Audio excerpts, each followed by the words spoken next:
on the show, fresh off of a dynamite first year with Joe Buck on ESPN and Monday Night Football, is Pro Football Hall of Famer and Cowboy great Troy Aikman. How you doing, Troy? Doing great, Rich. Thank you for having me. No, thanks for doing it, especially since, again, I follow you on Instagram. I saw the photograph that you posted today. God bless you for saying, okay, I'll still call the show. Thank you very much, Yeah, Troy. absolutely. You're a good man. So let's just jump right into it here. I say Cowboys 49ers. You remember what? What do you remember, Troy? Well, the word that comes to mind is championships. Whether it was us or them, I think it was just championship football, really. It was a great period. It was a great period for the Cowboys and for the 49ers. I know that the matchups that we had in those championship games, we won 2 and they won 1, but there was always a lot at stake. Whenever we played in the regular season, the difference between then and now is when we would play each other in the regular season, we knew that whoever won that game would be then hosting the NFC Championship game against the other team, and that's the way that it worked. And so it was a lot of fun. I love the matchups with Steve. I know you had him on the show, and this week will be another great matchup between these two storied franchises. He said the 92 game still makes him want to throw up in his mouth, Troy. That's what he said, quote unquote, is what he said. And he mentioned how, you guys, and Irv tells me this all the time, that you were still ascending, and then the general thought and conventional wisdom is you were still, Moose said this to us on Wednesday, we had him on, still a while away or a year away potentially. What was your recollection of going into that first championship game? By the way, the last road playoff win for the Cowboys until the Monday nighter that you called with Joe. Troy, what do you think? Your memory's that one. Of the 92 game? Yes, sir. Yeah, so there was a lot. There was a lot to that season. A lot of people, what they don't remember, they remember, of course, the year that Steve Young had and that team had. They were 14-2. They were the number 1 seed. We had our best year and the best year in Cowboys history at 13-3, and we were then traveling, of course, to Candlestick. If people out there are old enough and remember. Joe Montana was still on that team, and he played the final week of the season because there was not a meaningful game for the 49ers, and he played great. And I remember thinking to myself that if we met the 49ers, that was a good thing for us, that maybe then there was a little bit of controversy as far as who might be the quarterback going into the postseason, of course, with Joe and all that he had accomplished for that franchise. And then when we got to the championship game, they were a veteran team, a lot of playoff experience, Super Bowl experience, of course, and championships under their belt. And I don't know, at least for me, I never really gave a lot of thought to what might happen if we actually won the game. I just remember that the pressure was off of us because Jimmy had pretty much told everyone going into training camp that our goal was we had to be better than the year before. We had to at least make it to the NFC Championship game. So we had accomplished that. We were a young team, the youngest in football. And we went out and played this veteran team on the road, and 60 minutes later, all of a sudden, we've won the game. It's kind of like, whoa, we're actually going to the Super Bowl. And yeah, we didn't feel like we were quite there at that point, but obviously we were, and then we'd go on to win 2 of the next 3 after that as well. Yeah, and then, obviously the Super Bowl run that you guys went on. And then the 94 game, I asked Moose Johnston point blank if you would have won 4 in a row, if you'd won that game. And then we would be talking about you and your team, even though we revere it and talk about it so much. But as a dynastic team, we'd be talking about it in a totally different light right now. Yeah, I think so. What we felt, and I think most football fans felt it as well, that the NFC Championship game in that stretch was really the Super Bowl because we just felt that the NFC conference was stronger than whatever came out of the AFC. And, it was a great game. We didn't play our best football in that 94 championship game, but then the 49ers went on and played San Diego, and they dominated that game and played exceptionally well. So I'd like to think that, had we have been able to get past, that's a big if, to get past them. And then the following year after that, in 95, we played the Green Bay Packers. But, it was it's hard to believe. I will tell you in context, to put it all in context. Yes. in what I felt was a really fortunate career on my behalf to have played in 4 NFC Championship games. Last week, when we were preparing for the Bucs and Cowboys, Brady, who has played in 14 championship games, so it's kind of like crazy. Oh man, I thought I had done a little something. But everybody, right? It pales. I mean, let's be honest, Troy. Amazing is that on the line on Monday night, amongst everything else, was whoever won the game would come up with a 36th all-time playoff win. And by that I mean Brady individually or Cowboys as an organization. It's when you consider the fact that, well, Tom Brady, okay, here's the other part of that, and I'm sure that you've talked about it on your show and stuff, but, here's a guy who, of course, is 45, who's played as long as he has. He has played another 3 full seasons in playoff games alone. I mean, 3 more years worth of playoff games. And people can't really understand. They think, oh, okay, yeah, I guess that's right. But 3 more years added to what has already been an amazing career of longevity is pretty incredible. And to have won more playoff games than anyone else has even played in, I just don't know that the numbers, you can talk about them all day. I just don't know that anyone can fully comprehend what he's been able to accomplish. And they're always talking about records and they're made to be broken. And I get all that. But I cannot imagine anyone ever coming close to the records that he has. Forget the championships, but just the yards and the touchdowns and the wins and all of that, because I just don't think, even though we're protecting quarterbacks more, I do think we're going to see a lot of players playing into their 40s. I don't think we're going to see a lot of players playing until they're 45, 46 years old. But on top of that, you have to play at a really high level every year. And to me, that's the greatness of him. Not all of the years played, but all of the years played at a great level is what impresses me. Troy Aikman here on the Rich Eisen Show. And while we're on the subject of Brady, before we get back to the current iteration of the Cowboys and the 49ers and the rest of the weekend, you talk about Brady records, not like this is a record. It's just a numbers thing.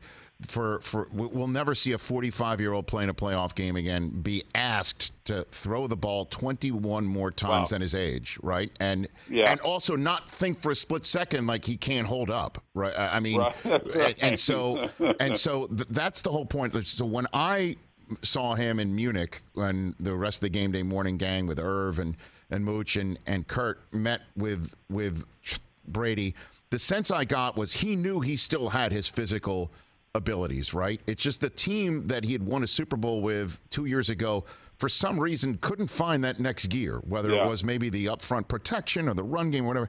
But just the frustration, I sensed just a frustration from him, is that next gear was not there, and there was a question if they would ever find it. And they did find it in that game, but ultimately they couldn't. I'm wondering the Brady that you and Joe and the rest of the crew found when you got ready for this game.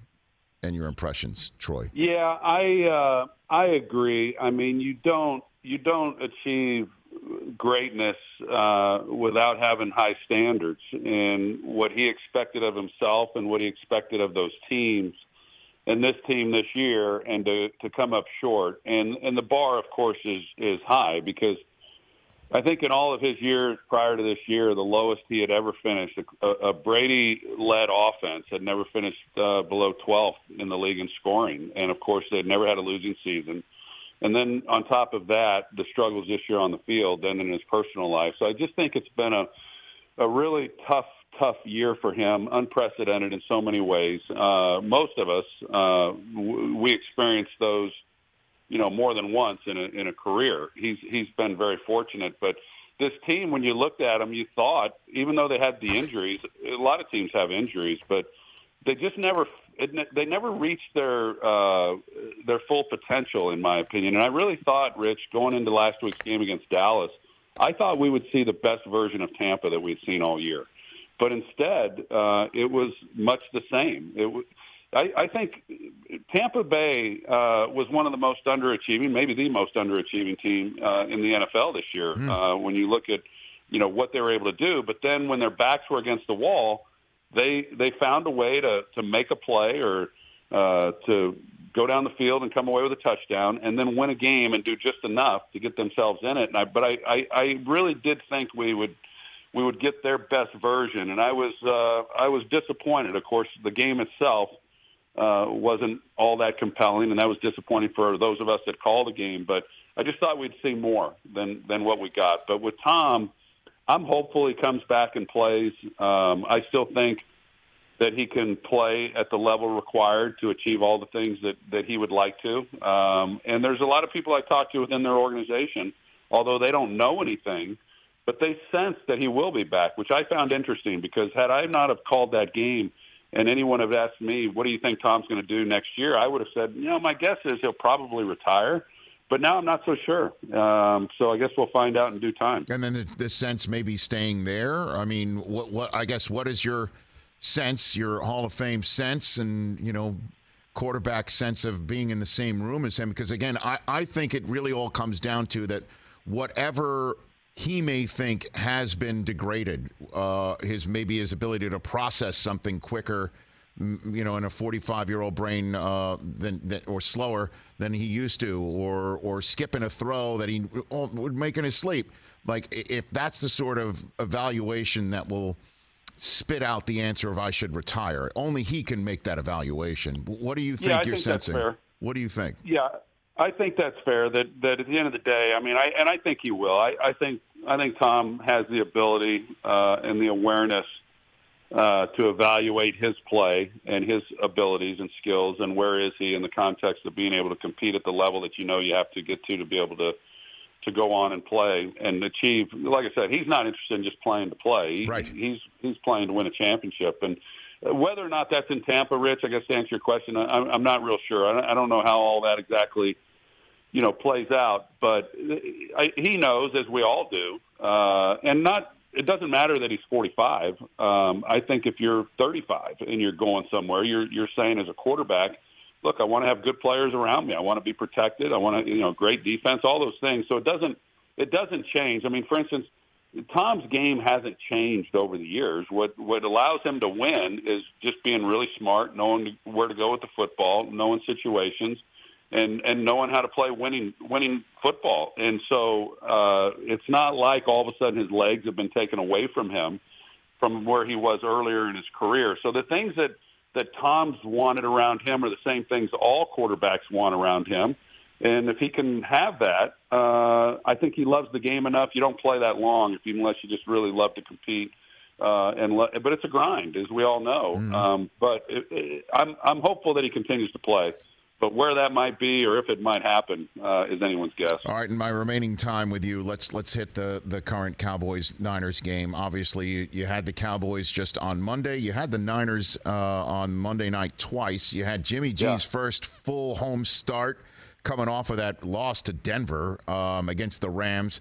And then you had the Mexico City game, so you didn't even see Purdy. How do you even compute what this kid is doing right now, Troy? Pretty incredible. Brock, he came in off the bench in that game because San Francisco in Mexico City because they were winning by so much late in the game. Right. But what he's done, it's a great testament to him, but it is also to the coaching staff. I just think, I'm not saying you can't just put anyone in that position and they're going to have success, but I do believe there are offensive coordinators and play callers around the league that make the game very quarterback friendly, and Kyle Shanahan does that. And so, with the running game and their style of play, if you're smart and make good decisions and you're accurate with the football, you have a chance as a quarterback within that scheme to have a lot of success. And it's obvious. I've not met Brock. It's obvious that he possesses all of those things, which is why they were bringing him in, which is why they drafted him. Mr. Irrelevant or not, they brought him in. They saw something in him. I was just told this the other day. I didn't know, and I haven't verified it, but my offensive coordinator at UCLA, Steve Aikman, was his high school coach in Arizona. So if that's true, he got some good coaching at a young age. And so I'm excited about it and looking forward to it. I think that you go back to last year's game where San Francisco dominated that game was just the physical play in which they go about their business. And not many teams are able to match that physical style. And Dallas, at least, they've got enough players on this team this year that experienced it. They know what they're going in against, and they've got to match it. Now, they had a lot of penalties in that game. Dallas did. They've cleaned a lot of that up. But if they don't match the 49ers' physical style of play, they're going to have a hard time keeping up with them. Well, Jerry Jones told me a couple years ago, Troy, that he prior to your last Super Bowl when he said he told God that if he got a third Super Bowl, he would never ask for another. And now he wants to. He said, "quote unquote." Now I'd like to redo that deal. I mean, yeah. I can only imagine what would this mean? This run mean? Do you think for the Metroplex and for him, Troy? Well, it would mean it's been so long, and it's been such a topic of discussion for the past 25 years. With the struggles that Dallas has had, not having made it to the NFC Championship game, not having won a Super Bowl, and all that has happened since Jimmy Johnson walked out those doors, that I think this would kind of be the cherry on the pie, to where he could feel good about what he's been able to accomplish, that being Jerry. I think this one – I think all of them have meant a great deal to him. My guess is, and I certainly don't want to speak for Jerry, but my guess is that if they were able to win this game, win next week's game, win the game after that, we're talking about a lot of ifs, but if it were to happen, I would have to think that this one would carry a significance with Jerry that probably the other Super Bowls that we won maybe quite don't reach. I think this one would be very impactful for Jerry and what it would mean to him. And obviously to beat San Francisco and then maybe take on Philadelphia or the Giants, some old school NFC East stuff. I mean, it's just there's a lot of old school. And then Burrow and Allen, who you saw together before that horrible moment that, thank goodness, DeMar Hamlin seems to be coming back from, and Mahomes and Lawrence. Great weekend, Troy, and I appreciate you taking the time. How's the beer? Absolutely, Rich. Always. Thank you, buddy. How's the beer doing before I let you go? What's going on? It's doing awesome. Yeah, we're going to get into some other states, but all those listeners out there, come to Texas and try some. You'll love it. It is amazing. 8 beer. Check it out. Troy Aikman, thanks for the time. I'll see you at the Super Bowl, if not before. Thanks for the call. That's Troy Aikman, everybody. Hall of Famer. That's my quarterback, man. That's your quarterback. That's my quarterback. Catch the Rich Eisen Show every single day on the Roku channel, 12 to 3 Eastern, for free.